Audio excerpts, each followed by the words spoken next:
SFI Ernakulam ജില്ലാ secretary Arjun ഉണ്ട് ടെലിഫോണിൽ. ശ്രീ അർജുൻ, ഈ വിഷയത്തിൽ രാഷ്ട്രീയ ഭേദമന്യേ കൈകോർക്കേണ്ട ഒരു സമയം അതിക്രമിച്ചു കഴിഞ്ഞിട്ടുണ്ട്.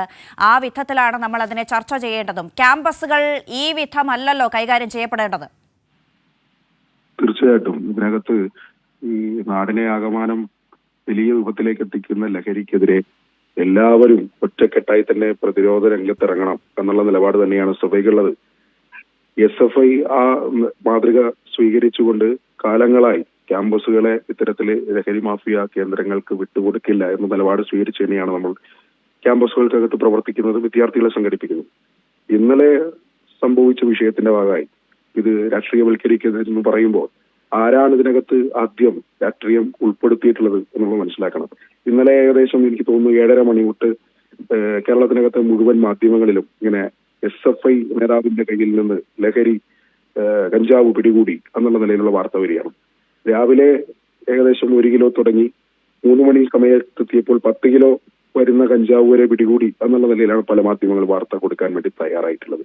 സ്വാഭാവികമായിട്ട് അങ്ങനെ SFIയെ പൊതുസമൂഹത്തിന് മുമ്പിൽ ഒറ്റപ്പെടുത്താനുള്ള ബോധപൂർവമായിട്ടുള്ള ശ്രമം നടക്കുമ്പോൾ, വസ്തുതാവിരുദ്ധമായിട്ടുള്ള കാര്യങ്ങൾ ഇങ്ങനെ പ്രചരിപ്പിക്കുമ്പോൾ സ്വാഭാവികമായി ഞങ്ങളുടെ വെർഷൻ പറയേണ്ടതായിട്ട് വരും. ഇതിനകത്ത് ഉണ്ടായിട്ടുള്ള കളമശ്ശേരിയിൽ നിന്ന് മാത്രമല്ല ഒരിടത്തും ഒരിക്കലും നടക്കാൻ പാടില്ലാത്തൊരു വിഷയമാണ് ഉണ്ടായിട്ടുള്ളത്. ഇതിനകത്ത് കുറ്റക്കാരായിട്ടുള്ള മുഴുവൻ ആളുകൾക്കെതിരെയും നടപടി സ്വീകരിക്കണം എന്നുള്ള നിലപാട് തന്നെയാണ് SFIക്കുള്ളത്.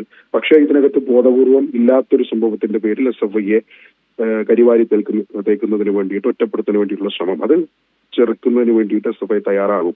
SFI സംസ്ഥാന ലീഡർഷിപ്പ് ഉൾപ്പെടെ അത് വ്യക്തമാക്കിയിട്ടുണ്ട്. ഇതാണ് ഇതുമായി ബന്ധപ്പെട്ട് സൂചിപ്പിക്കാനുള്ളത്.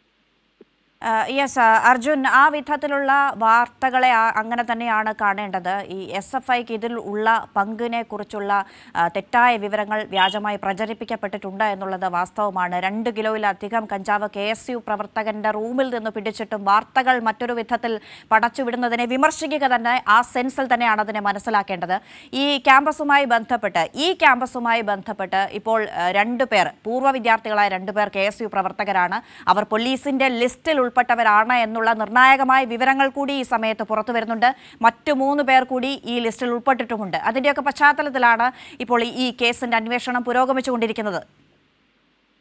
അതെ, നമ്മളിപ്പോൾ മനസ്സിലാക്കുന്നത് ആലുവ സ്വദേശികളായിട്ടുള്ള വിദ്യാർത്ഥികൾ, പൂർവ്വ വിദ്യാർത്ഥികൾ കൂടെ ഇതിനകത്ത് ഉൾപ്പെട്ടിട്ടുണ്ട് എന്നുള്ള നിലയിലാണ്. ഇതിനകത്ത് ആരൊക്കെ ഇവരുടെ പുറകിലുണ്ട് എന്നുള്ളത് കണ്ടെത്തേണ്ടതായിട്ടുണ്ട്. കാരണം ആ ക്യാമ്പസിനകത്തെ വിദ്യാർത്ഥികൾക്ക് വേണ്ടി മാത്രമായിരിക്കില്ല ആ ലഹരി വസ്തുക്കൾ അവിടെ വിൽപ്പനയ്ക്ക് വേണ്ടി ഇവർ എത്തിച്ചിട്ടുണ്ടാവുക. സ്വാഭാവികമായിട്ട് ആ ക്യാമ്പസ് കേന്ദ്രീകരിച്ച് പുറത്തേക്കും, ഇത് ക്യാമ്പസ് ഒരു സുരക്ഷിത കേന്ദ്രമാണ്, ഇവിടെ വെച്ച് ഇതിന്റെ വിൽപ്പന കളമശ്ശേരിയിലെ പല ക്യാമ്പസുകളിലേക്കോ അല്ലെങ്കിൽ പൊതുവിടങ്ങളിലേക്കോ വ്യാപിപ്പിക്കാൻ വേണ്ടിയിട്ടുള്ള ശ്രമമാണോ ഇതിന്റെ പുറകിലുള്ളത് എന്ന് ഗൗരവമായി തന്നെ പരിശോധിക്കേണ്ടതായിട്ടുണ്ട്. ഇതിനകത്ത് ആദ്യഘട്ടം തന്നെ നമ്മൾ പല സമയങ്ങളിലായി SFIയുടെ യൂണിറ്റ് കമ്മിറ്റി ഇത്തരത്തിൽ ഇങ്ങനെ ക്യാമ്പസിനകത്ത് ഉപയോഗം നടക്കുന്നുണ്ട്, ഇല്ലെങ്കിൽ പുറത്തുനിന്ന് ആളുകൾ ക്യാമ്പസിനകത്തേക്ക് കയറുന്നുണ്ട് എന്നുള്ള നിലയിൽ പല ഘട്ടത്തിലും നമ്മൾ ക്യാമ്പസിന് വിവരം ധരിപ്പിച്ചതാണ്. ആ ധരിപ്പിച്ചതിന്റെ കൂടി അടിസ്ഥാനത്തിൽ നടന്നിട്ടുള്ള കാര്യങ്ങളാണ് ഇന്നലെ അവിടെ ഉണ്ടായിട്ടുള്ളത്. സ്വാഭാവികമായിട്ടും അങ്ങനെ നിൽക്കുന്ന ഒരു സംഘടനയാണ്. അർജുൻ, അതായത് ഈ പ്രിൻസിപ്പൽ പോലീസിന് കത്ത് കൊടുത്തിരുന്നു, ഇങ്ങനെ ഹോളി ആഘോഷം വരാൻ പോവുകയാണ്, ലഹരി വിൽപ്പനയ്ക്കുള്ള, ലഹരി ഇടപാട് നടക്കാനുള്ള സാധ്യതകളൊക്കെ കാട്ടി.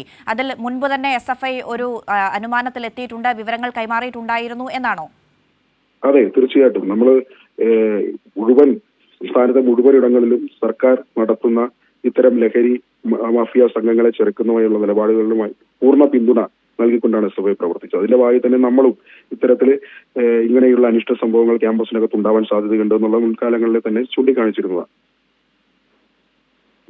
ശരി, വളരെ നന്ദി അർജുൻ വാർത്തയിൽ പ്രതികരിച്ചതിന്.